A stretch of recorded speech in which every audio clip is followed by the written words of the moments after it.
अपनी जॉब छूटने के 3 हफ्ते बाद एक आर्थर नाम का इंसान अपनी फैमिली को बोलता है कि उसके पास एक सीक्रेट प्लान है जिससे दुनिया में जितने बच्चे भूखमरी से मर रहे हैं उनको वो बचा सकता है। उसके पास हमेशा एक स्पाइरल डायरी रहते थे और किसी को भी वो पढ़ने नहीं देता था कि उसमें क्या प्लान है। फ्रीजिंग वेदर में उसने सॉक्स पहनने से और जैकेट पहनने से भी मना कर दिया था। पूरी रात जगा रहता था, प्लान करता रहता था और फाइनली उसने अपना प्लान रिवील करा that he was going to save the starving children by climbing up the fence of German embassy. और वो जाकर एम्बेसडर को अपना प्लान नाइट में आधी रात को बताएगा कि ये उसका प्लान है और उसके हिसाब से सिर्फ एम्बेसडर को ये प्लान समझ आएगा और वो उसकी बात पर बिलीव करेगा। फैमिली ने फाइनली उसे कन्विंस कर लिया to visit an out patient clinic और वहां पर जाकर उसने क्लिनिशियन से बात करी। आर्ट से बात करके क्लिनिशियन ने बताया कि he was clearly delusional because he really firmly believed that he could personally end world starvation। और उसका जो एक्चुअल प्लान था वो ये था कि एक रॉकेट शिप बिल्ड करना and fly to the moon और वहां पर जाके सारे जो मैल नरिश्ड स्टार्व्ड बच्चे हैं उनकी एक वहां एक अलग कम्युनिटी बनाएंगे जो कि वहीं पर रहेंगे और एक दूसरे की हेल्प करेंगे। और इस चीज में जर्मन एम्बेसी के एम्बेसडर जो है वो उनकी हेल्प करेंगे। तो ये पूरा जो प्लान था ये समझ आया क्लिनिशियन को आर्थर से बात करके। और मिड कॉन्वर्जेशन आर्थर उठा और फिर वहां से चला गया कि मैं थोड़ी देर में आता हूँ। 2 दिन तक वो मिला नहीं, 2 दिन तक वो गायब रहा, उसकी पूरी फैमिली उसे ढूंढती रही और फिर वो एकदम से एक स्ट्रीट पर चलता हुआ पाया गया और ना उसके हाथ में वो स्पाइरल नोटबुक थी, ना वो उस प्लान के बारे में बहुत ऑब्सेसिवली जैसे पहले बोलता था वो बोल रहा था। और he started acting as if nothing had happened. अब ये जो बिहेवियरल और थॉट पैटर्न है इसे हम साइकोलॉजी में बोलते हैं साइकोटिक बिहेवियर। ठीक है, तो साइकोसिस मतलब होता है when a person loses the contact with reality. जब आप ऐसी चीजें सोचने लग जाते हैं जो कि पॉसिबल नहीं है और आप उसमें फॉर्मली बिलीव करते हैं कि हाँ ये हो सकता है, तो ये होते हैं साइकोटिक सिम्टम्स और आपको पता भी नहीं है कि आप कुछ गलत सोच रहे हैं या फिर ऐसा नहीं हो सकता है। ऐसे इस पार्ट में हम बात करेंगे साइकोटिक डिसऑर्डर, मेजरली हम बात करेंगे स्किज़ोफ्रेनिया के बारे में, what are their symptom and और इसकी हिस्ट्री क्या है, कैसे हमें पता चला कि दिस इज अ डिसऑर्डर। अब हम एक ओवरव्यू ले लेते हैं स्किज़ोफ्रेनिया का। तो इतना हमें समझ आ गया है कि स्किज़ोफ्रेनिया एक साइकोटिक डिसऑर्डर है। स्किज़ोफ्रेनिया का अगर हम ओवरव्यू देखें तो सबसे पहले ये कॉम्प्लेक्स डिसऑर्डर है। जैसे कि बाकी डिसऑर्डर्स में होता है कि उनका एक कोर सिम्टम होता है कि आप बता देते हैं कि हाँ ये चीज होगी तो ये डिसऑर्डर है। इसमें ऐसा नहीं होता है, ये काफी कॉम्प्लेक्स डिसऑर्डर है जिसमें एक काफी ब्रॉड स्पेक्ट्रम होता है कॉग्निटिव एंड इमोशनल डिसफंक्शंस का। ठीक है, इसमें आ जाती हैं चीजें जैसे कि delusions, hallucination, disorganised behaviour. Delusions होते हैं ऐसे फॉल्स बिलीव जो आपको लगता है कि ये सही है और आप उसमें काफी फर्मली बिलीव करते हैं। जैसे कि किसी इंसान का ये मान लेना कि मैं दुनिया में सबसे ज्यादा तेज इंसान हूँ और मुझको गॉड गिफ्टेड एबिलिटीज हैं जो किसी और के पास नहीं है। जैसे कि वो आर्थर की कहानी में आर्थर को ऐसा लगने लगा था कि उसके पास जो प्लान है उससे दुनिया में जितने भी भूखमरी से बच्चे मर रहे हैं, स्टार्विंग चिल्ड्रन है, उनको वो ठीक कर सकता है। तो वो है एक एग्जाम्पल ऑफ डिल्यूजन, एक डिल्यूजनल बिलीफ।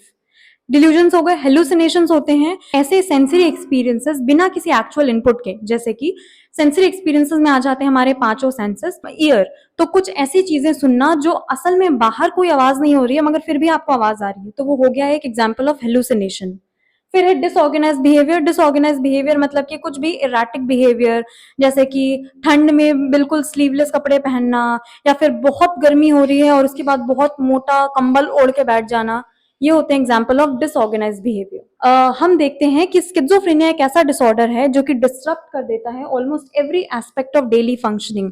आपका परसेप्शन, आप कैसे चीजों को देख रहे हैं, आपका थॉट प्रोसेस जो है, जिस तरह आपका थॉट पैटर्न है, आप कैसे चीजों को सोच रहे हैं, मूवमेंट, आपकी मूवमेंट को ये अफेक्ट करता है, स्पीच, आपके बोलने के तरीके को।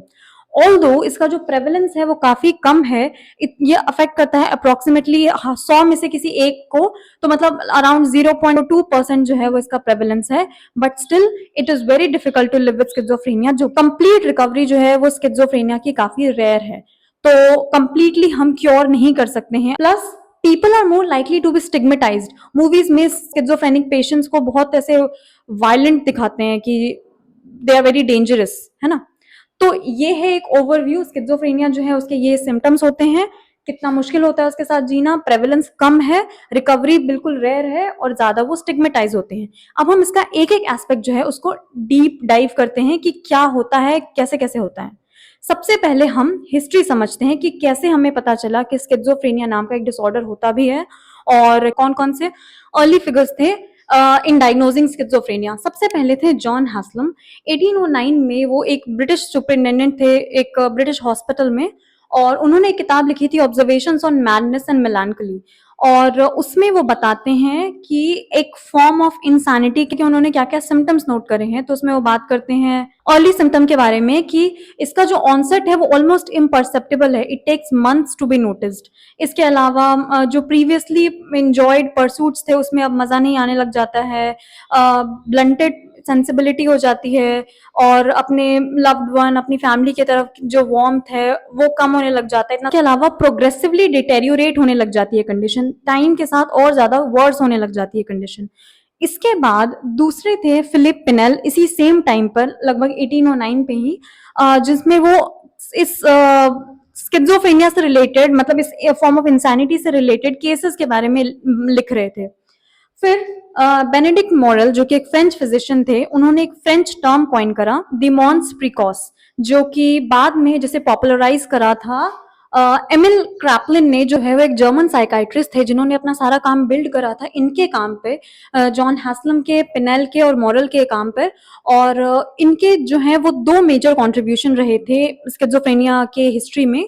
सबसे पहला कि इन्होंने जो पिछले 3 सेपरेट कैटेगरीज थी उनको इन्होंने यूनिफाई कर दिया। वो 3 कैटेगरीज थी, कैटाटोनिया, हिबिफ्रीनिया और पैरानोया।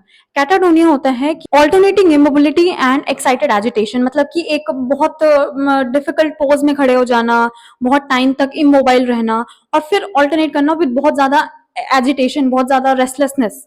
दूसरा है हेबिफ्रीनिया। हेबिफ्रीनिया होता है कि सिली एंड इमेच्योर इमोशनैलिटी, मतलब कि जैसे कि किसी फ्यूनरल पे बहुत ज्यादा हंसने लग जाना, तो जो अप्रोप्रिएट रिएक्शन है, जो इमोशनल रिएक्शन अप्रोप्रिएट है, वो उसके बजाय उसका ऑपोजिट कर देना। और पैरानोया, पैरानोया में आ जाता है डिल्यूजन्स ऑफ ग्रैंडियोर, और या फिर ऐसे परसिक्यूशन के डिल्यूजन्स होना कि कोई मेरा पीछा कर रहा है, कोई मुझ पर मेरे साथ कुछ गलत करना चाहता है, ऐसे ऐसे। इन तीनों सेपरेट कैटेगरी को इन्होंने यूनिफाई कर दिया under a single term, dementia praecox, जो कि लैटिन वर्जन है इस फ्रेंच टर्म का, जो कि बेनेडिक्ट मॉरल ने कॉइन करा। एमिल क्रैपलिन का दूसरा कॉन्ट्रीब्यूशन था in the history of schizophrenia कि डिमेंशिया प्रीकॉक्स और मैनिक डिप्रेसिव इलनेस को डिस्टिंग्विश करना कि ये दोनों कैसे अलग हैं।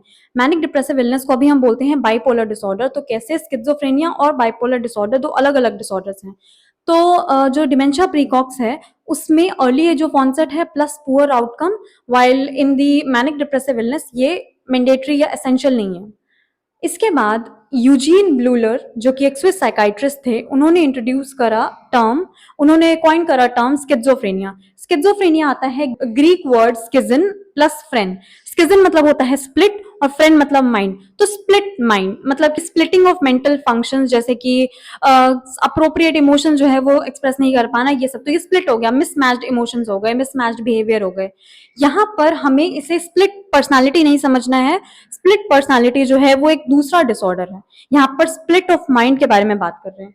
ठीक है, तो ये थी पूरी हिस्ट्री, कैसे स्किज़ोफ्रेनिया जो है वो पहले एक फॉर्म ऑफ इंसैनिटी माना जाता था, उसके बाद फिर उससे रिलेटेड जो कोर सिम्टम्स हैं उनको इकट्ठा करा गया, फिर इन्हें एक ब्रॉड टर्म स्किज़ोफ्रेनिया के अंदर ये जो है वो फीचर्स डाले गए। अब हम बात करते हैं DSM-5 जो है वो कैसे स्किज़ोफ्रेनिया को डिफाइन करता है, और कैसे स्किज़ोफ्रेनिया जो है वो है एक स्पेक्ट्रम डिसऑर्डर है, मतलब कि ऐसा नहीं है कि आपको है या नहीं है, इसमें आप कहीं स्पेक्ट्रम में लाई करते हैं। तो स्किज़ोफ्रेनिया जो है वो एक उसको उसका एक अम्ब्रेला टर्म है जिसे हम बोलते हैं स्किज़ोफ्रेनिया स्पेक्ट्रम डिसऑर्डर, और उस स्पेक्ट्रम में अलग अलग टाइप के डिसऑर्डर आते हैं, जैसे कि schizophrenia, schizophreniform disorder, schizo affective disorder, delusional disorder, brief psychotic disorder, schizotypal disorder. इन सब के बारे में हम ब्रीफली पढ़ लेंगे बाद में। फिलहाल हमारा सेंटर ऑफ अटेंशन जो है वो है स्किज़ोफ्रेनिया। स्किज़ोफ्रेनिया और इन सारे डिसऑर्डर को जो एक कॉमन थ्रेड से जोड़ रहा है वो है इन सब में काफी एक्सट्रीमली रियलिटी जो है वो डिस्टॉर्ट होती है, एक्सट्रीम रियलिटी डिस्टॉर्शन। डिल्यूजन की वजह से आपको लगता है कि जो आप चीजें सोच रहे हैं वही सही है। हेलुसिनेशन में आपको ऐसी चीजें दिखाई सुनाई, स्मेल आती है जो कि एग्जिस्ट नहीं कर रही है, जो बाहर कोई उसका स्टिमुलस नहीं है। अगर हम DSM-5 क्राइटेरिया के बारे में बात करें, 3 सिम्टम के डायमेंशंस होते हैं स्किज़ोफ्रेनिया में। जैसे मैंने पहले बताया कि इसमें कोई डिस्टिंक्ट सिम्टम नहीं होता है, जैसे हम डायग्नोज करें कि स्किज़ोफ्रेनिया है तो उसमें अलग अलग बिहेवियर होते हैं। जैसे इनको हम 3 डायमेंशंस में डिवाइड करते हैं, positive symptoms, negative symptoms and disorganised behaviour या सिम्टम्स। पॉजिटिव में ऐसे सिम्टम होते हैं जो कि ऐड होते हैं एक इंडिविजुअल में, जैसे कि एक नई थिंकिंग पैटर्न का ऐड होना, डिल्यूजन हो गया, एक नई चीजें दिखने लग जाना, हेलुसिनेशन हो गया। और नेगेटिव सिम्टम होते हैं कि जो नॉर्मल बिहेवियर होते हैं वो चीज में कुछ माइनस हो जाना, कुछ सब्ट्रैक्ट हो जाना। जैसे नॉर्मली आप जो है वो अपने काम को लेके बहुत एक्साइटेड रहते हैं कि हाँ मुझे काम करना है, या कोई आप लीजर एक्टिविटी इंजॉय करते हैं तो वो लीजर एक्टिविटी इंजॉयमेंट जो है वो कम हो जाना, लोगों से बातचीत करते हैं तो बातचीत कम हो जाना, सोशलाइज करना कम हो जाना। तो ये सब होते हैं नेगेटिव सिम्टम्स, जिसमें आप जो नॉर्मल डेली एक्टिविटीज कर रहे होते हैं वो चीजें कम हो जाती हैं। डिसऑर्गेनाइज सिम्टम में आ जाते हैं disorganised and erratic behaviour and speech, एक कोहेरेंट तरीके से नहीं बोलना जो समझ आए, जिसका कोई सेंस बने, तो ये हो जाते हैं डिसऑर्गेनाइज बिहेवियर में। तो डीएसएम जो है वो इन क्राइटेरिया में बोलता है कि ऐसा नहीं है मैंडेटरी सबके लिए कि सबके पास सारे सिम्टम्स होने चाहिए, बट कुछ चीजें हैं जो होने चाहिए, तब हम डायग्नोज कर सकते हैं स्किज़ोफ्रेनिया से। तो डायग्नोस्टिक रिक्वायरमेंट में आ जाते हैं सबसे पहले 2 और मोर ऑफ होने चाहिए पॉजिटिव, नेगेटिव या डिसऑर्गेनाइज सिम्टम, और वो एटलीस्ट 1 महीने तक के लिए प्रेजेंट होने चाहिए। इसके अलावा सारे सिम्टम में at least one of them must be या तो डिल्यूजन या हेलुसिनेशन या डिसऑर्गेनाइज स्पीच।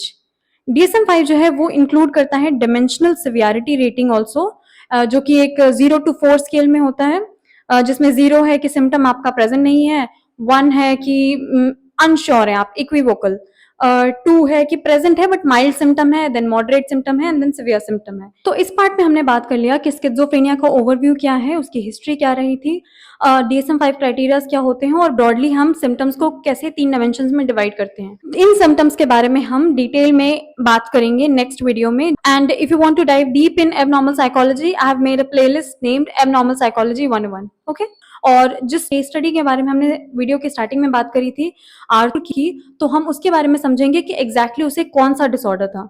ठीक है, तो स्टे ट्यून्ड।